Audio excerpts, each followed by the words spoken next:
मेरी आवाज आप लोगों तक पहुंच रही है क्या?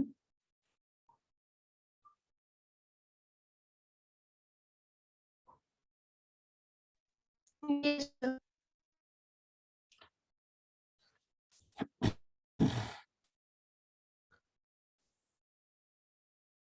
बेटा वीडियो शायद लैग हो रही हो, तो मैं इसको वीडियो को हटा देता हूँ यहाँ से। एक मिनट। ठीक। ओके। तो हम आते हैं बेटा, हमने फाइनल अकाउंट जहाँ पे छोड़ा था वहां से स्टार्ट करते हैं। फाइनल अकाउंट को हम लोगों ने कहाँ छोड़ा था?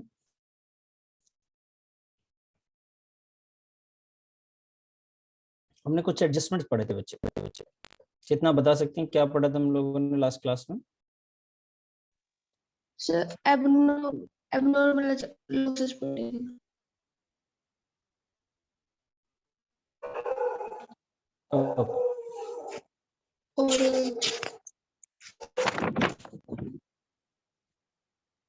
जी। हमने बात करी थी नॉर्मल और एबनॉर्मल लॉसेस के बारे में, जो कि इंश्योरेंस क्लेम वगैरह की चीजें थी। और अब हमें इसी के ऊपर कुछ क्वेश्चन को भी समझना था कि कैसे करेंगे, और मैनेजर कमीशंस वगैरह है तो वो कैसे करेंगे।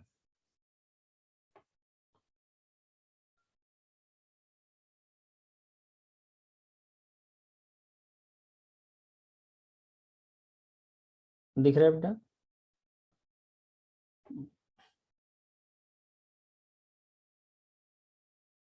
नेक्स्ट एडजस्टमेंट है मैनेजर कमीशन।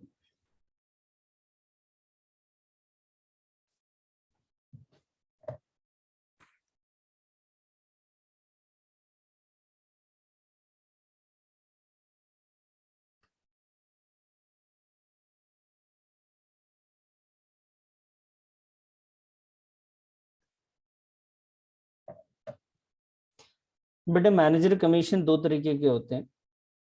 एक होता है बिफोर चार्जिंग सच कमीशन।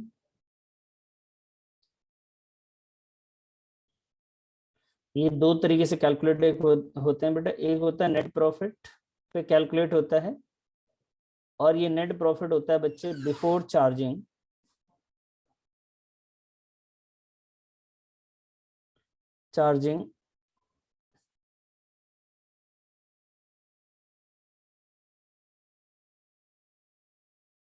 सच commission.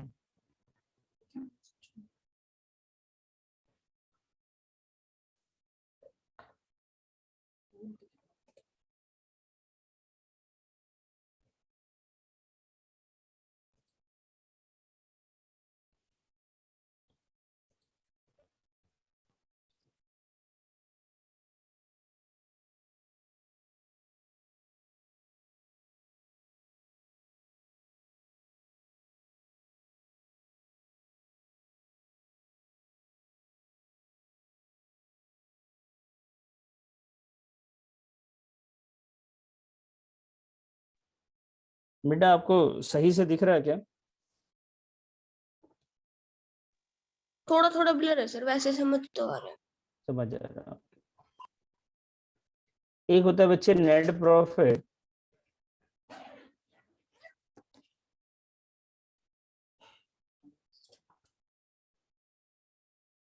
Profit before charging such commission.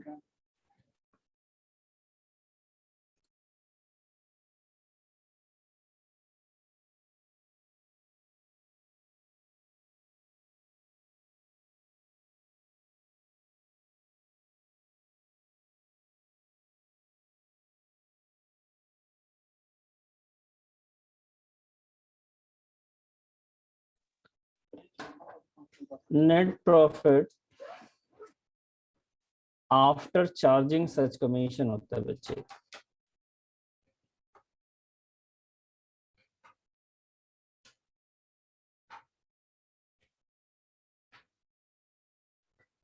तो एक हो गया net profit before charging such commission, और एक हो गया net profit after charging such commission. तो दो तरीके से मैनेजर के कमीशन निकाले जाते हैं, और इन दोनों, ये तरीका ये है कि पहला या तो इस तरीके से क्वेश्चन आएगा या फिर सेकंड वाले तरीके से आएगा।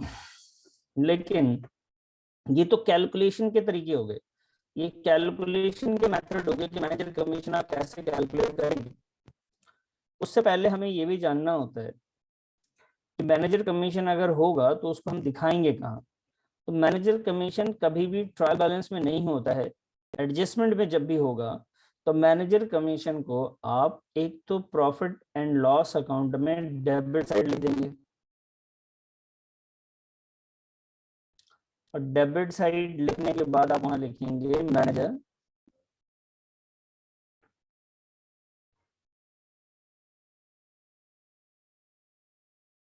मैनेजर कमीशन, और एक आप लिखेंगे बैलेंस शीट में, बैलेंस शीट में भी लायबिलिटी साइड, और यहां लिखेंगे आउटस्टैंडिंग मैनेजर कमीशन। ठीक है जी। तो दो जगह दिखाएंगे, एक तो प्रॉफिट एंड लॉस अकाउंट में दिखाएंगे आप, और एक आप दिखाएंगे बैलेंस शीट में। बताइए बेटा, क्या ये बात क्लियर है आपको?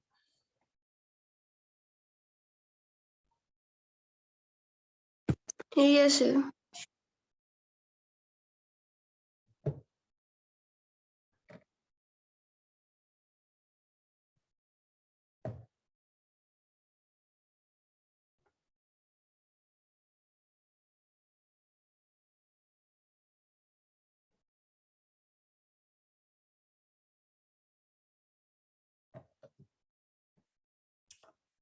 तो ऐसी सिचुएशन में क्या होता है कि एक होता है बेटा आफ्टर चार्जिंग सच कमीशन, एक होता है net profit before charging such commission. मैं आपको एक एग्जांपल देता हूँ। यहाँ लिखा हुआ है आपके सामने कि manager commission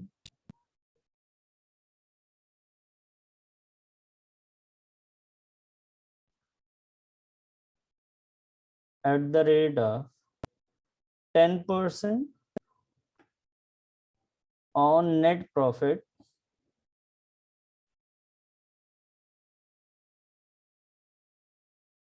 manager commission 10% net profit after charging such commission.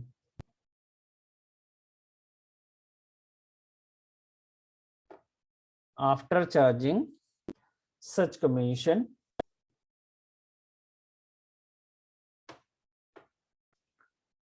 और नीचे लिख दिया उन्होंने कि net profit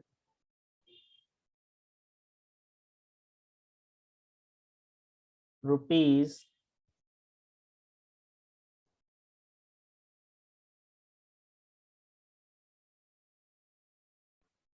net profit rupees 1,10,000।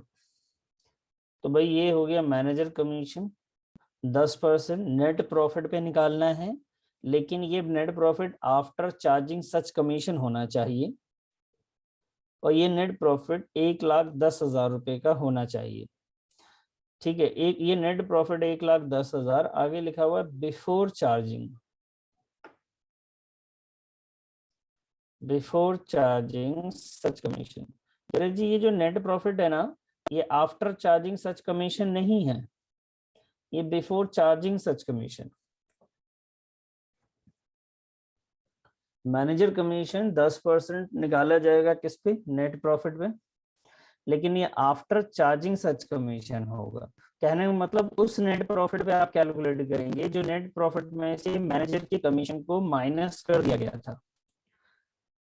अब यहाँ पे जो हमें 1,10,000 रुपए प्रॉफिट दिया हुआ है बिफोर चार्जिंग सच कमीशन दे रखा है, इसमें से अभी तक हमारा कोई नहीं गया है। तो अगर आपके पास नेट प्रॉफिट है जो कि बिफोर चार्जिंग सच कमीशन है, ये नेट प्रॉफिट है मेरा, लेकिन ये बिफोर चार्जिंग सच कमीशन है, तो आप इसको कैसे सॉल्व करेंगे ये आप ध्यान से देख लीजिए।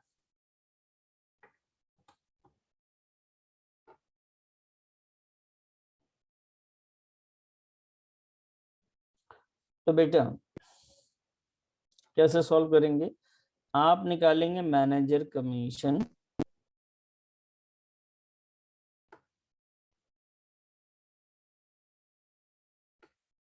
इज इक्वल टू का नेट प्रॉफिट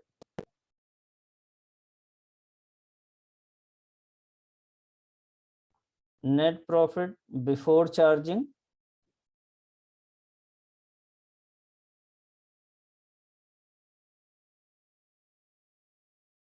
बेटा हम लोग नेट प्रॉफिट लेंगे बिफोर चार्जिंग कमीशन का, जो कि आप देखिए net profit 1,10,000 before charging commission दे रखा है, और उसको रेट से मल्टीप्लाई करेंगे आप।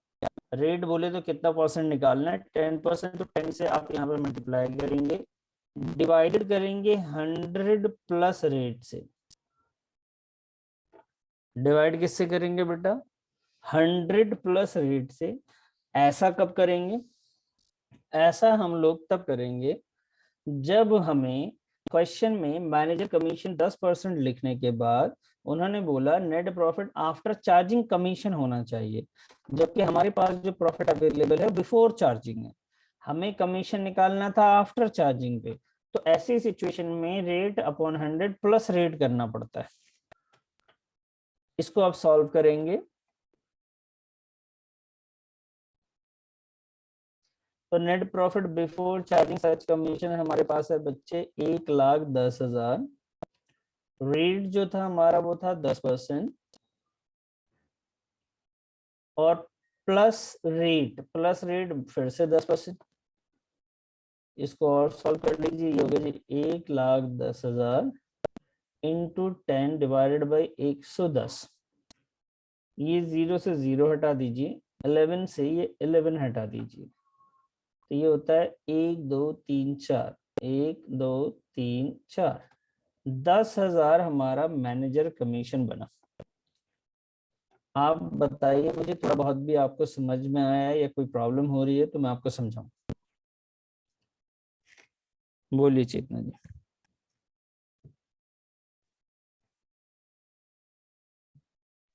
क्लियर है सर। नोट करा आपने? Yes sir. ठीक, अब आते हैं नेक्स्ट क्वेश्चन।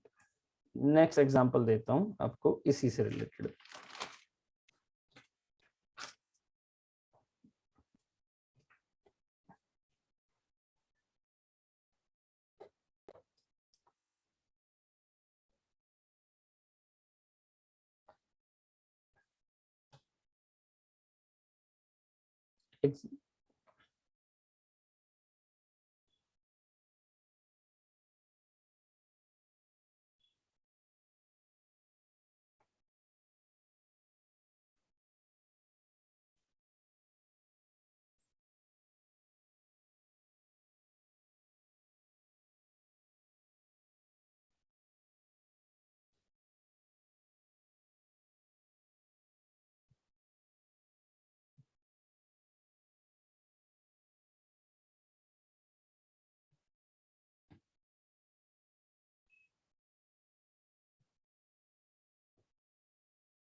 जी बच्चे,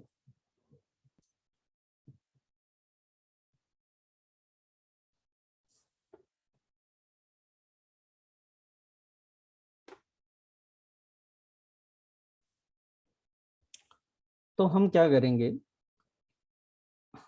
सबसे पहले फिर से क्वेश्चन लेते हैं कि उन्होंने बोला कि calculate manager commission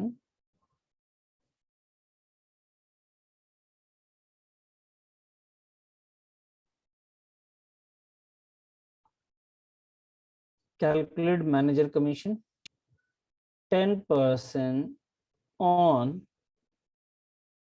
net profit.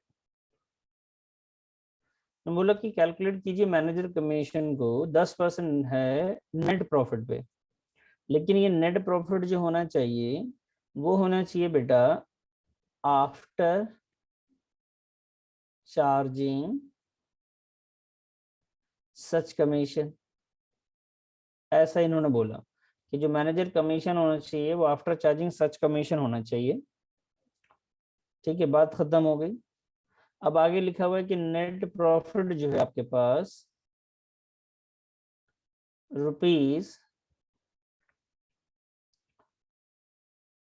ये है 1,21,000 रुपए,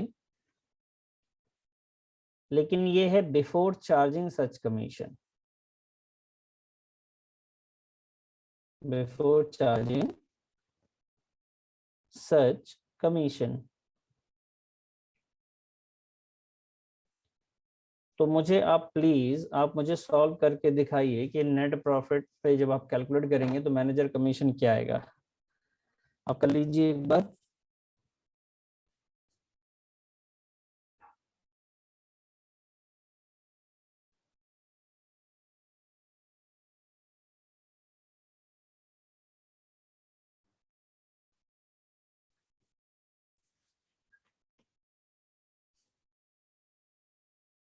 चेतना बताइएगा मुझे क्या निकलेगा, और नहीं समझ में आया तो मुझसे पूछिएगा।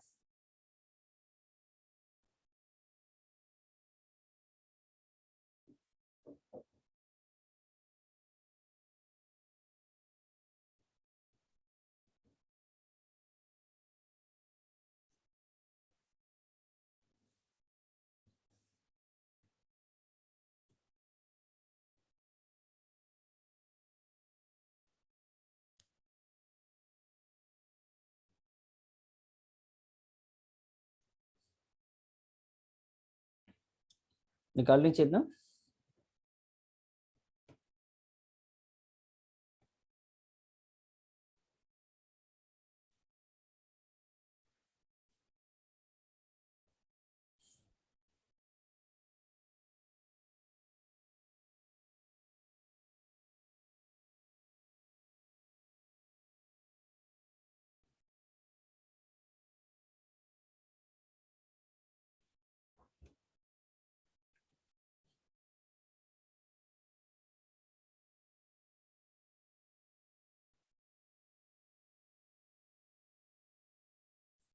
बेटा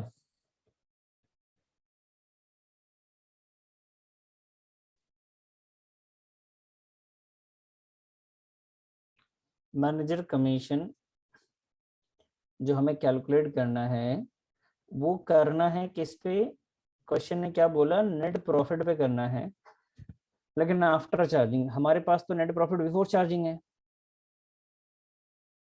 before charging such commission multiply by फिर से रेट अपॉन 100 प्लस रेट। मैंने सेम क्वेश्चन दिया बेटा इस बार भी, सर सेम 11,000 1100। ओके, तो नेट सर। 11,000। ओके, तो net profit before charging commission आपने बेटा 1,21,000 रुपए लिख दिए, यस सर। और रेट में आपने कितना लिखा बच्ची, 10 सर।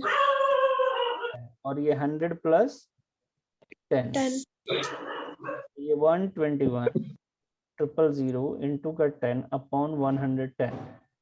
इसको सॉल्व करेंगे 11 और 11, ठीक है जी, 11,000। अब इस क्वेश्चन को मैं चेंज करता हूँ, अब तक जो चेंज नहीं किया था अब कर देता हूँ।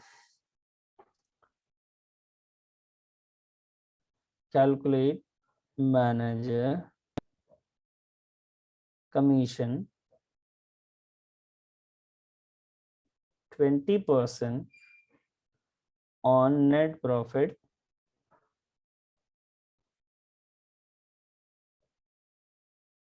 before charging such बिफोर नहीं, net profit before charging such commission. ठीक है, इस पर बिफोर चार्जिंग सच कमीशन यहाँ लिखते हैं जी, नेट प्रॉफिट रुपीज 1,21,000,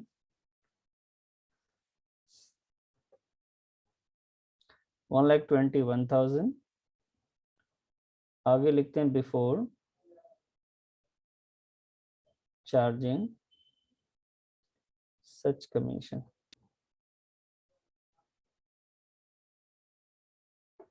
चलिए अब ये देखिए कैसे करें। इसमें क्या हुआ, इन्होंने बोला नेट प्रॉफिट बिफोर चाहिए, बिफोर चार्जिंग कमीशन। और अच्छी बात ये कि net profit before charging commission हमारे पास दे ही रखा है, तो ये बहुत आसान हो जाता है बेटा। Manager commission is equal to का नेट प्रॉफिट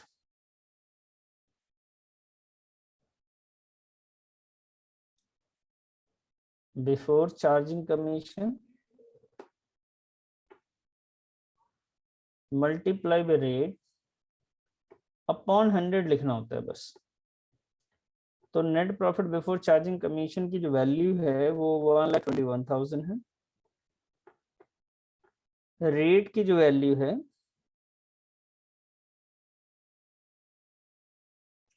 वो 10% है अपॉन 100। पिछली बार हमने 100 प्लस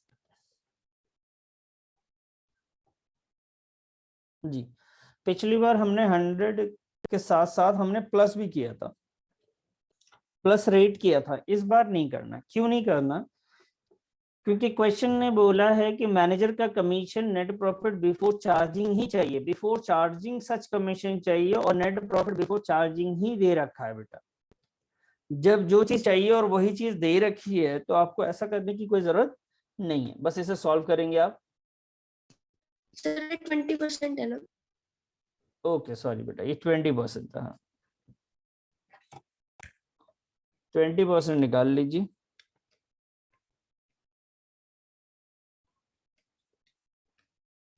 ये हो जाता है बच्चे 24,200 रुपये। ये इस तरीके से आप इसको डायरेक्ट कैलकुलेट कर सकते हैं। क्लियर है? Yes sir. ठीक है बेटा, एक और एडजस्टमेंट लेते। मैनेजर कमीशन का यही एडजस्टमेंट आएगा, इसी टाइप के क्वेश्चन आते हैं।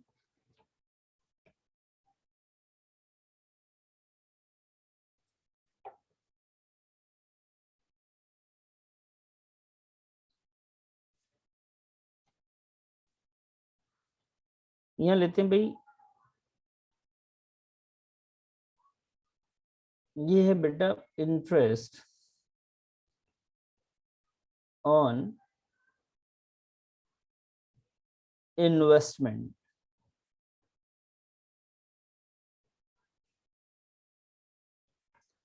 इसके लिए इंटरेस्ट और इन्वेस्टमेंट के जो तरीके हैं, क्वेश्चन क्या रहेगा? क्वेश्चन रहता है बेटा ऐसा, ट्रायल बैलेंस है आपका, ट्रायल बैलेंस में एक डेबिट साइड है, एक आपका क्रेडिट साइड है, और यहाँ पे इन्वेस्टमेंट लिख दिया गया है ट्रायल बैलेंस में। इन्वेस्टमेंट की वैल्यू जो है मान लेते हैं इस बार 10 लाख रुपए है, और इसके साथ साथ यहाँ पे परसेंटेज लिखा हुआ है 10%।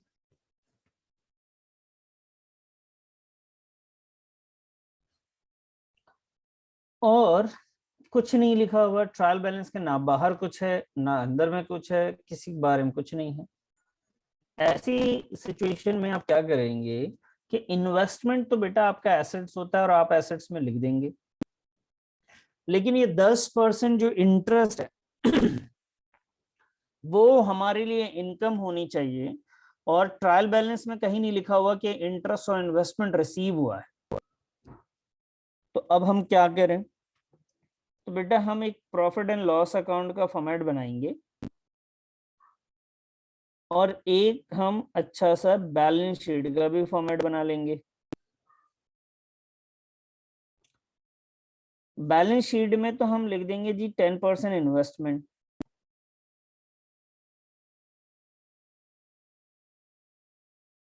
10 लाख, और इंटरेस्ट आपको यहाँ इनकम के साइड में निकालना पड़ेगा।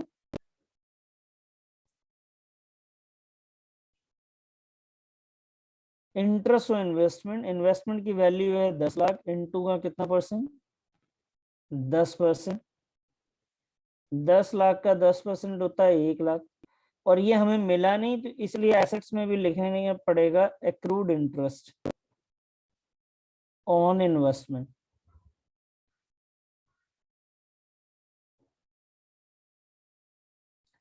बताइए बेटा, ये बात समझ में आई आपको?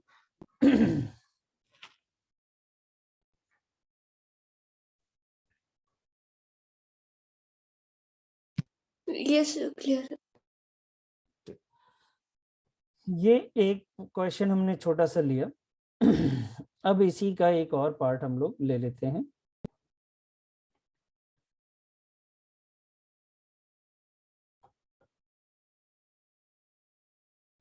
कि मान लीजिए सर आपको ट्रायल बैलेंस दिया गया है,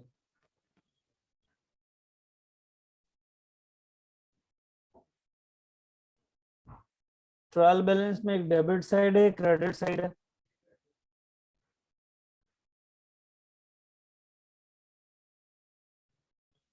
इन्वेस्टमेंट है आपकी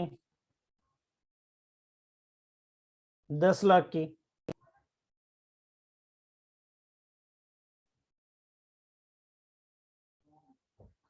और इंटरेस्ट ऑन इन्वेस्टमेंट्स है आपका 20,000 रुपए का।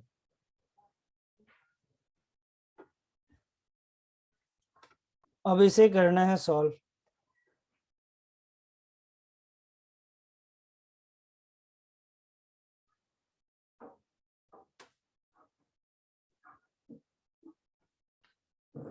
तो इसमें देखिए आपके जो इंटरेस्ट बन रहा है, जो कैलकुलेट हो रहा है बेटा, वो 10 लाख का 10% होता है 1 लाख, लेकिन हमें मिला कितना है? सिर्फ 20,000 रुपए। तो इसको अगर हम प्रॉफिट एंड लॉस अकाउंट में दिखाएंगे और एक हम बैलेंस शीट बना लें,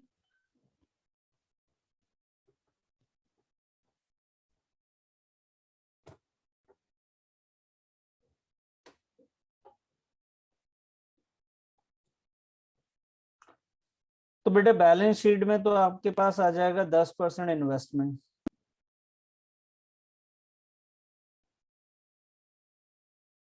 और एसेट से 10 लाख आ जाएगा। और यहाँ पे इंटरेस्ट ऑन इन्वेस्टमेंट जो इनकम है,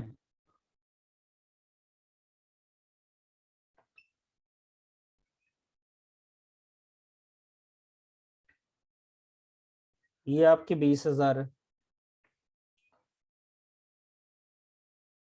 उसके बाद क्या करेंगे, आपको कैलकुलेट करना पड़ा 10%, 10 लाख का। इसमें इन्वेस्टमेंट की कोई डेट नहीं लिखी हुई है, तो हम ये मान के चलते हैं कि जो इन्वेस्टमेंट है वो सेम डेट को हुई है। मतलब ईयर के स्टार्टिंग में ही हो गई थी। तो 10 लाख का 10% करेंगे, 1 लाख आएगा, तो अपने 20,000 हमें मिला है। तो बाकी जो पैसे हैं वो हमें नहीं मिले होंगे। एक्रूड इंटरेस्ट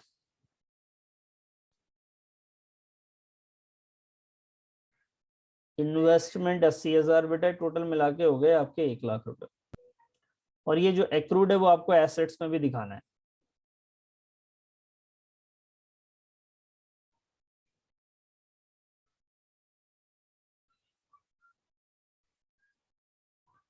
ये 80,000 आपके एसेट्स में भी आएंगे।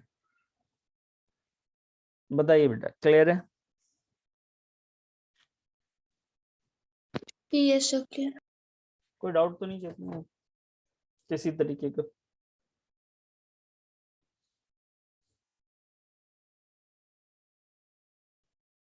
No sir. ओके, हमने कौन कौन से एडजस्टमेंट्स कर लिए बेटा, एक बार आप मुझे रिकॉल करवा दो, क्या क्या था बताइए, आपने लिखा होगा तो।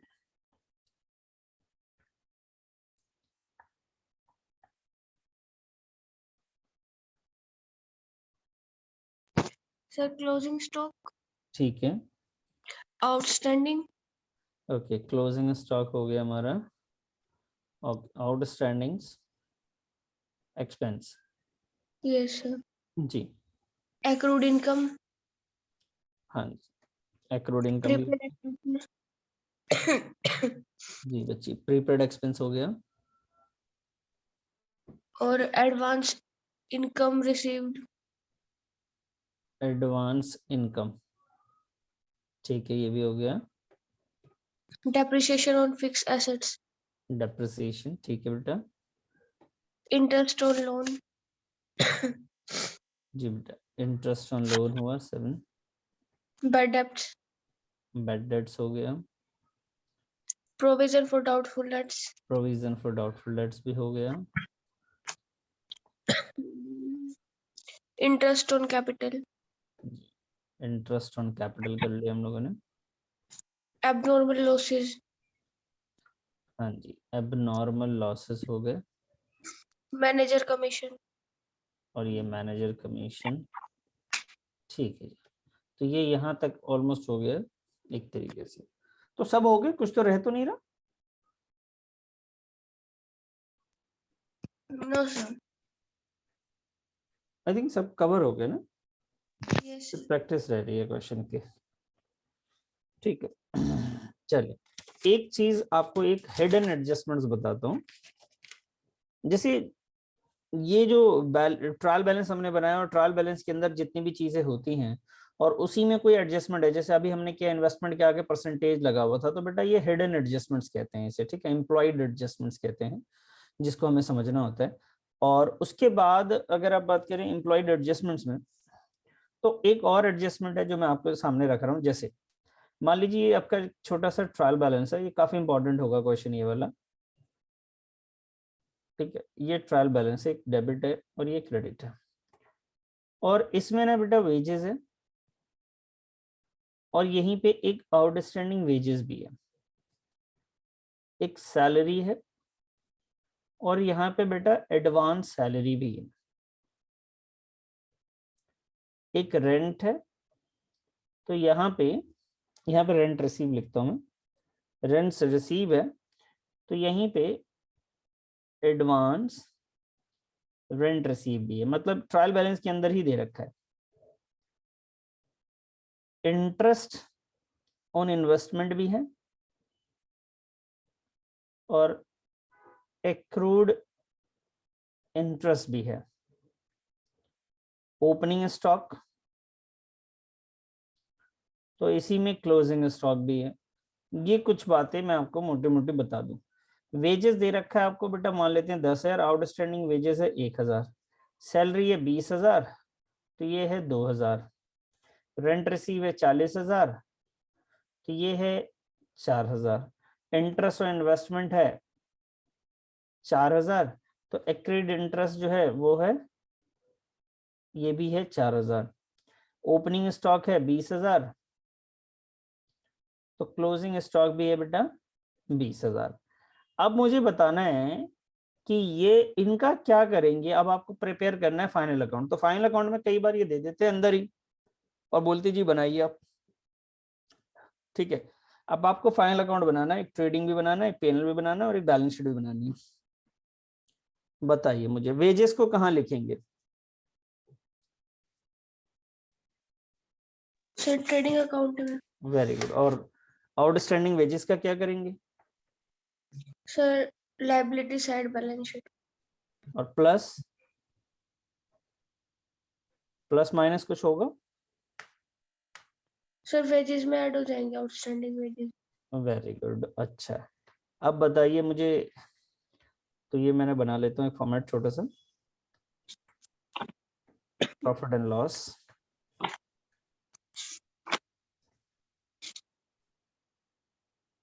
एक हमारे पे बैलेंस शीट भी है।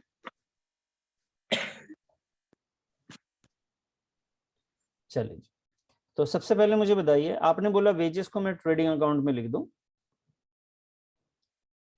और 10,000 रुपये, और आपने बोला बेटा आउटस्टैंडिंग वेजेस को मैं यहाँ पे 1,000 रुपये जो था वो ऐड करके 11 लिख दूं, यही कह रही ना आप?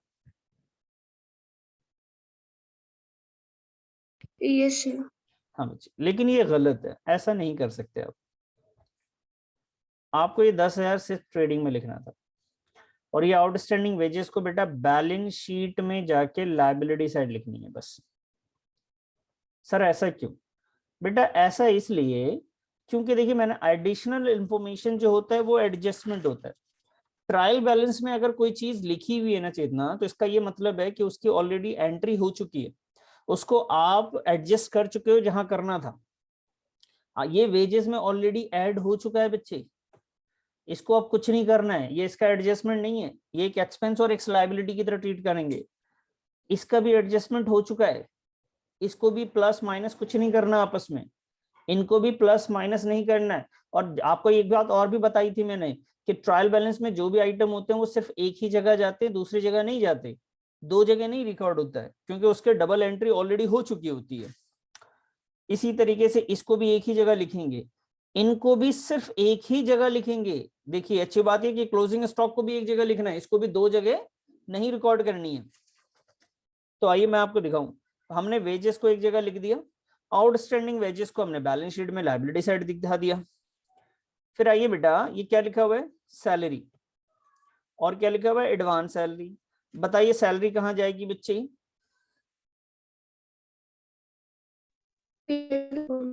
पीएनएल अकाउंट में जाएगी सैलरी, और सैलरी की वैल्यू है 20,000 रुपए, ये आगे जी। लेकिन आउट एडवांस सैलरी है यहाँ पे, एडवांस सैलरी हमारे लिए एसेट्स होता है, तो बैलेंस शीट में एसेट साइड लिखेंगे। और ये है बेटा आपके लिए एडवांस सैलरी, ये एक मिनट, ये यहीं पे लिखना था डेबिट साइड, एडवांस सैलरी 2,000 रुपए डेबिट। बहुत ही इंपॉर्टेंट क्वेश्चन है, ध्यान रखेंगे इस बात का। उसके बाद आइए, उसके बाद क्या है सर, उसके बाद है बेटा रेंट रिसीव और एडवांस रेंट रिसीव। तो रेंट रिसीव्ड हमारा इनकम होता है, तो हम यहां लिख देंगे, एक जगह लिखनी है 40,000। और एडवांस में रेंट रिसीव किया तो आपके लिए लाइबिलिटी है ये,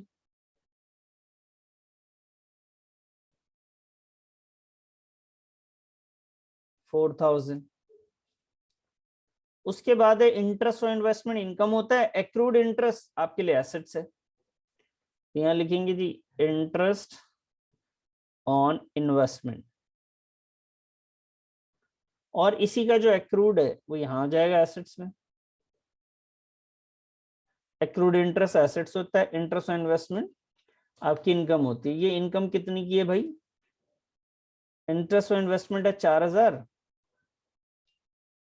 और एक्रूड भी है बेटा आपका 4,000 रुपए का ही। आगे आइए, आगे लिखा हुआ है opening stock and closing stock. बेटा ओपनिंग स्टॉक तो आपका ट्रेडिंग में चला जाएगा, यहां आ जाएगा ट्रेडिंग अकाउंट में, लेकिन बच्चे क्लोजिंग स्टॉक जो है वो आपका यहां आएगा एसेट्स में। सर आपने ट्रेडिंग में नहीं लिखा, नहीं जी, एक ही जगह लिखेंगे, अगर ट्रायल बैलेंस होगा तो सिर्फ एसेट्स में ही दिखाएंगे आप। ओपनिंग स्टॉक की वैल्यू 20,000 थी, क्लोजिंग की भी 20 थी, ये आ गया जी 20,000, और ये भी हो गया जी 20,000।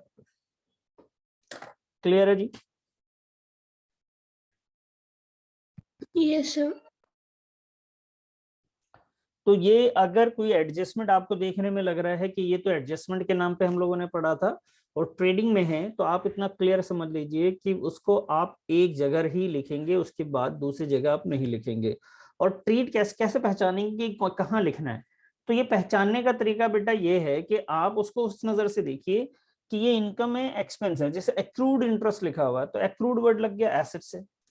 एडवांस रेंट रिसीव हमारे लिए लाइबिलिटी होती है, ये हमने बहुत शुरुआत में ही बेसिक अकाउंटिंग टर्म के दौरान ही सब बातें पढ़ी थी। क्लोजिंग स्टॉक क्या होता है, एसेट्स होता है, तो हमने एसेट्स में डाल दिया। आउटस्टैंडिंग वेजेस क्या है, तो लाइबिलिटी है, तो हमने लाइबिलिटी में लिख दी। एडवांस में सैलरी दे दी हमने, तो ये एसेट्स है हमारे लिए। तो इसको इस तरीके से आप ट्रीट करेंगे कि ये आपके लिए एडजस्टमेंट देखने में लग रहे हैं, लेकिन ये एडजस्टमेंट एक्चुअली में है नहीं आपके, वो ऑलरेडी एडजस्ट हो चुकी है, उसकी एंट्री पास हो चुकी है। क्लियर है बच्चे, यस सर क्लियर। ठीक है।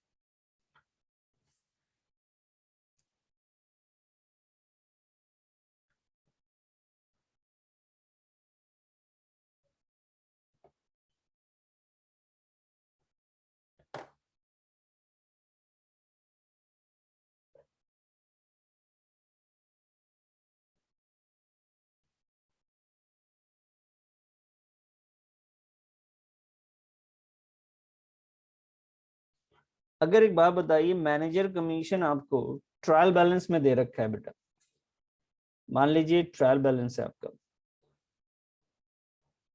Debit side and credit side.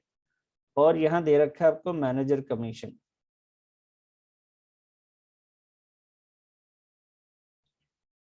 ठीक है जी, मुझे बताइए आप कहाँ लिखेंगे इसको।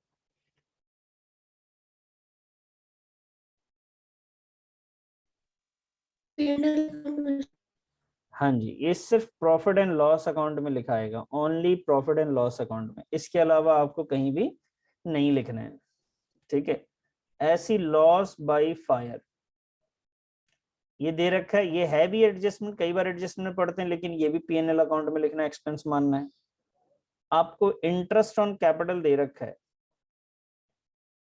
ठीक है, ये भी दे रखा है, तो बेटा ये भी एक ही जगह लिखना है, प्रॉफिट एंड लॉस में।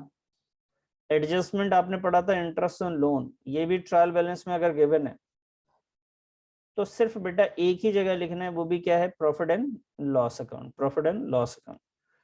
तो ये बात भी आपको अच्छे से समझ में आ गई होगी बच्चे।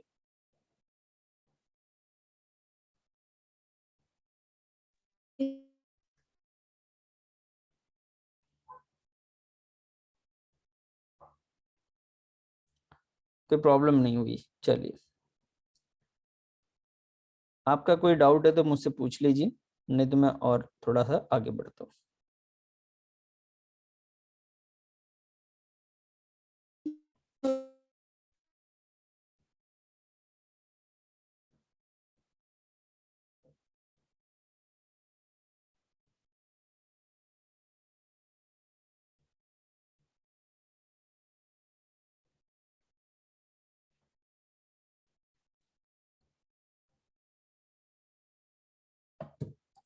अच्छा, कंफ्यूजन की कुछ चीजें और भी हैं, तो उसको थोड़ा सा मैं आपको डिस्कस करता हूँ। जब फाइनल अकाउंट बनाएंगे तो उसमें कुछ कंफ्यूजन वाली चीजें आती हैं आपके, जैसे ये डेबिट साइड है ट्रायल बैलेंस का और ये क्रेडिट साइड है। अब यहाँ पे लिखा हुआ परचेजेस एंड सेल्स, अगले में लिख रखा है परचेजेस या purchases return and sales return. ठीक है, लिखा हुआ बिल्स रिसीवेबल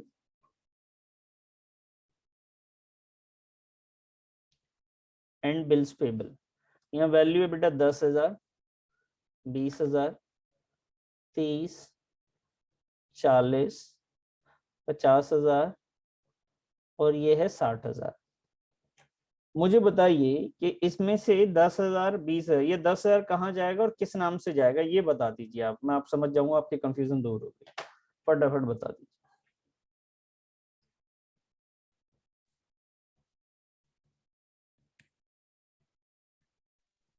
सर 10,000 परचेज है। ठीक है, और ये 20,000 सेल्स है।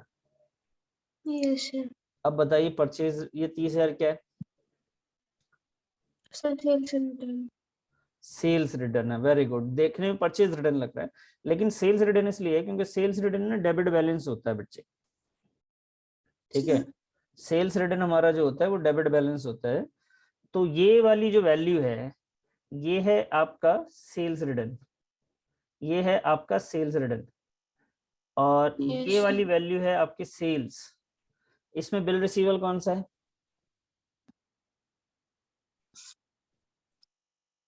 बिल रिसीवेबल एसेट्स होता है तो उसका डेबिट बैलेंस होता है बच्चे, तो ये बिल रिसीवेबल है और ये बिल्स पेबल की वैल्यू है। इसी तरीके से आपको कंफ्यूज करने के लिए एग्जाम में क्या करते हैं, ऐसे देते हैं रिटर्न्स, ओनली रिटर्न लिख देंगे। अब ये 10,000 है, ये 20,000 है। अब ये समझना है कि जो डेबिट में है वो बेटा हमारा सेल्स रिटर्न है, और जो क्रेडिट में है वो क्या है, परचेज रिटर्न। उन्होंने बताया नहीं, आपको समझना है, रिटर्न लिख दिया। और बात कर, और मैं आगे बताता हूँ आपको। आपके सामने सिर्फ लिख दिया रेंट, ये 20,000 है, ये 30,000 है। एक लिख दिया जी डिस्काउंट, 50,000 और 60,000। चलिए, तो ये जो 20,000 है ये कौन सा रेंट है बेटा, रिसीव या पेड,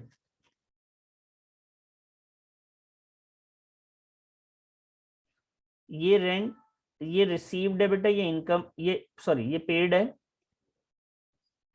और ये 30,000 जो है आपका वो रिसीव्ड है। 50,000 ये डिस्काउंट क्या है, अलाउड है, ये आपके लिए एक्सपेंस है बच्चे। ये 60,000 क्या है बेटा, डिस्काउंट रिसीव्ड है, ये आपके लिए इनकम है। ये है कहानी पूरी, क्लियर है ये? Yes sir. ठीक है जी। अब क्वेश्चन में कहीं पे दिक्कत नहीं होनी चाहिए वैसे, लेकिन फिर भी करें, कर लेंगे, कुछ क्वेश्चंस को भी प्रैक्टिस करेंगे हम लोग।